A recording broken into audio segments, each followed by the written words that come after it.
We learned last time that birds have feathers, and no other animal has the feathers.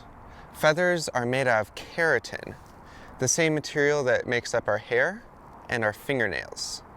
They have to be very light so that they don't weigh down the birds while they're flying, but also strong so that they can hold the birds in the air while they're in flight.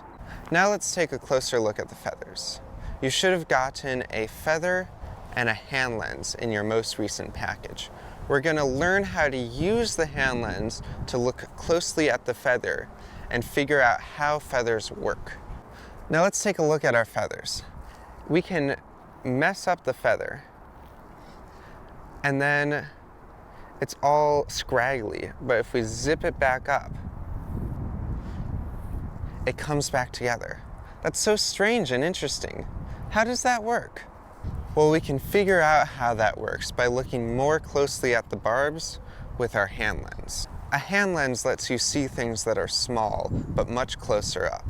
It's kind of like a magnifying glass, but it has this cover and it's much smaller, so you can carry it around with you as you go on walks and hikes. To use a hand lens, you want to hold it tight, swivel it open, take your feather or whatever you're looking at and hold it up to your face and hold the hand lens in between the feather and your eye. You can move the hand lens back and forth until the feather appears very large and in focus, so you can see it very clearly.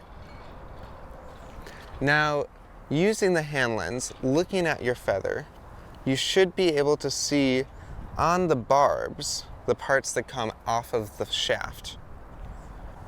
I can see tiny hooks. Can you see those? Those little hooks allow the barbs to stitch together, kind of like Velcro. This diagram shows very clearly what you should see. The barbs come off of the central shaft, and off of each barb are these tiny barbules, which act like Velcro to keep the feather together and keep it strong, so that the birds can fly through the air with their feathers helping keep them aloft. Keep looking at things up close with your hand lens and see what else you can discover in the world around you. You might be surprised at what you can find. Now it's time for an activity. Head outside with a parent or older sibling and see what birds you can find. Maybe you can only hear them. Try to keep track of what color it is and what it's doing. Have fun out there.